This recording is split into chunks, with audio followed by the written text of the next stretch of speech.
Hello D&Ders, RPGers, Game Masters, and the like. And now I'm going to talk about the one of the last pieces of interesting I can find is a Nebula Battle. And what is a Nebula Battle and how would you do it? So I think of Nebula, I think of the wonderful Wrath of Kahn, where they're playing and they're fighting against each other in a three-dimensional format, and it's just very strange. It's like it equalizes a playing field. At that point, Kahn had the better ship, and the Enterprise was somewhat damaged and had a bunch of problems with it. Shields were goofed up, and scanners and everything. So when it went into Nebula, it basically made the situation much more favorable, or actually just leveled the playing field, more favorable for survival, I guess you might say. So how does this work when you do a gameplay? Now, I like to play that their planets can have either a magnetic storm, just kind of like the Aurora Borealis at the top of one of the poles, and I kind of show you where you would put that if you wanted to run that. But if during gameplay they decide they want to enter a nebula to avoid a war, that is another choice. So let's look at this. This is underneath the SciFi thing. It says Nebula Battle. If you click that, you can actually go into it and see what it looks like. Other choices here. A nebula, it's already designated on the sheet. This is a randomizer. So when I re-roll it, it gives me another number. You get the idea. 006 up here at the top, 0207. So if you can imagine, I was going to fight the ship. If I was 02 and 07, right here is a nebula. If I am outgunned and that ship is much faster, I may make a line to the 0207 to hide in the nebula. And it kind of makes sense when you do a gameplay. This may be an option for some. Okay, so this is I randomized where a nebula would end up. I know it's sort of a weird way. I know nebula is much bigger than this area of space that we're playing, but it's an option. Okay, the other one that's like that is also the planet hex grid, right?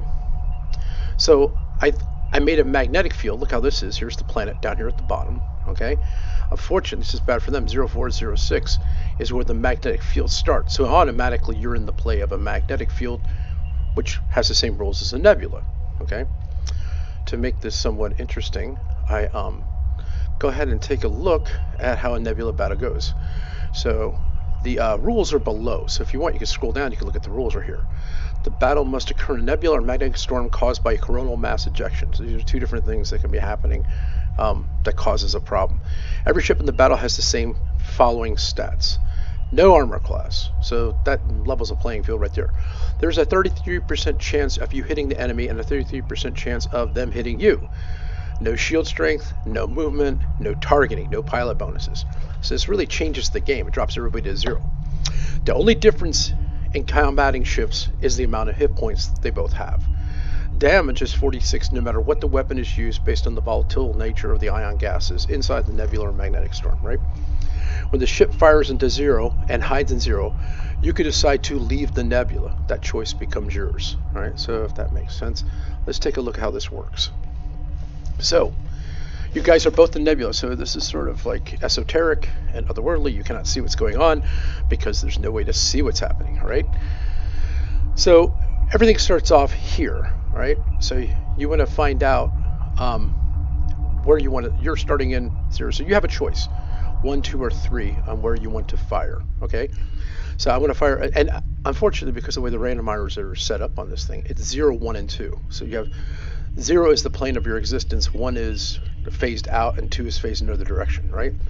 So you declare your ship in sector, let's say, I'm going to put my ship in sector 1 and fire into sector 1, okay? Now, when I click the button, okay, it tells me where my enemy ship was, and it tells me where he fires into. So right now, if you imagine, I can write this down, and obviously that would be an awesome option, but I don't have a piece of paper in front of me, but if I wanted to, I would write this down. I'm in sector 1, and I'm going to fire into sector 1 with the anticipation that he actually, or the ship, the enemy ship, will enter into the sector I'm going to be in, okay? Now, so I'm just making note to myself. It's a very easy thing. It's me, and I'm going to fire. So I'm firing into 1. When I click to fire, what happens? They fired into sector 1 where I was located, because I said it was going to be 1, and he was hiding in 0, so I'll take a direct hit. So now I roll 4d6 and see how much damage this enemy ship has done to my ship. So that kind of sucks. Already I'm going to be dying, right? So the next thing I'm going to decide I'm still going to stay in 1. I seriously ask to shoot there twice, and I'm going to fire into 1. I'm going to keep it 1-1, right? He fires into 0, but he's hiding a 1. This time I hit him, okay? All right.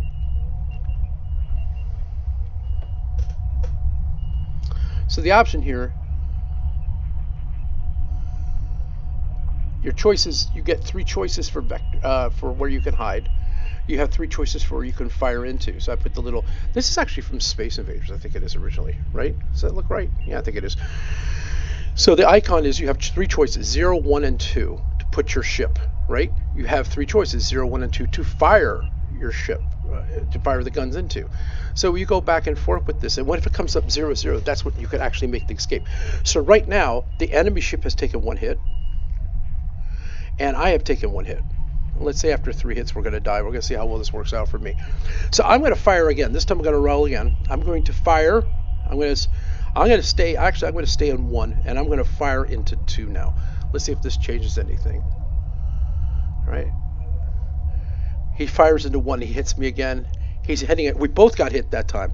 So both of us fired. We're both down 2 shots each, right? Lucky us. He went into the sector I was shooting at, and he fires into where I'm standing. I'm staying in 1. I'm not leaving 1. I'm going to fire again into 2. Should I? Nah. Let's fire into 0. I think he's going to move. I think it's a randomizer. It's going to move. So let's hear. Oh, shoot. He fires into 1. He actually clocked me. I am now immobilized. Right?